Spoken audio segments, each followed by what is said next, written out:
Bismillahirrahmanirrahim. Assalamu alaikum. My name is Hassan and today we are going to print active sheet or entire workbook in Microsoft Excel. Before starting work, it's my request, please subscribe my channel. Thank you. Now back to our work. So we are in Microsoft Excel and we have two sheets. Now you see sheet 1, sheet 2.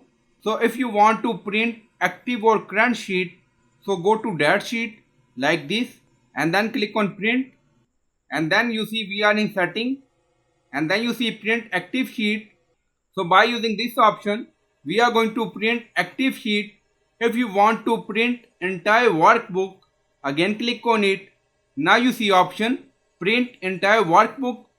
Now select. Now you see two pages. So this is a sheet 2 and this is a sheet 1. Now select active again. Now only you see one page and remaining setting you can do according to requirement, and then click on print button. So I hope you like this video. Please like, comment, share, subscribe. Thank you for watching.